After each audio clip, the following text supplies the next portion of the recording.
மிதுன ராசினர் அப்படின்ற மாதிரியான விஷயம் பார்த்தோம்னா நிறைய கெரியர் ரிலேட்டட் ஆப்பர்ச்சுனிட்டிஸ் இந்த டைம்ல வரக்கூடியதாக இருக்கும் அப்படின்ற மாதிரி கண்டிப்பாவே சொல்லலாம். தொழில் ரீதியான விஷயங்கள் அப்படின்ற மாதிரியான நமக்கு ஜீவன ரீதியான விஷயங்கள் அப்படின்ற மாதிரியான விஷயத்தை பொறுத்த வரைக்கும் அதிகப்படியாக நிறைய ஆப்பர்ச்சுனிட்டிஸ் இந்த டைம்ல வரும். எதிர்பாராத இடத்துல இருந்து குறிப்பாக வந்து பார்த்தோம்னா உங்களுக்கு நான் சொல்ற மாதிரி வேற்றுமொழி நபர்கள் அப்படின்ற மாதிரியான விஷயங்கள் அல்லது வந்து ஃபாரின்ல இருந்து வரக்கூடிய ஒரு விஷயங்கள், எக்ஸ்போர்ட் ரிலேட்டட் விஷயங்கள், இது மாதிரி நிறைய விஷயங்களையே நம்ம வந்து இந்த ஒரு டைம்ல எதிர்பார்க்கலாம்.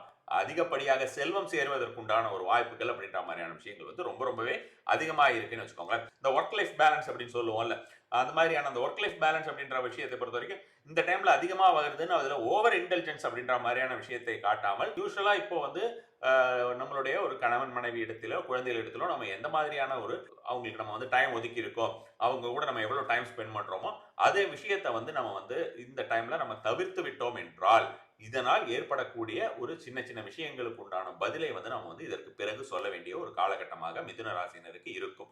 ஸோ அதனால அந்த விஷயத்துல ரொம்ப ஜாக்கிரதையாக இருக்க வேண்டும்.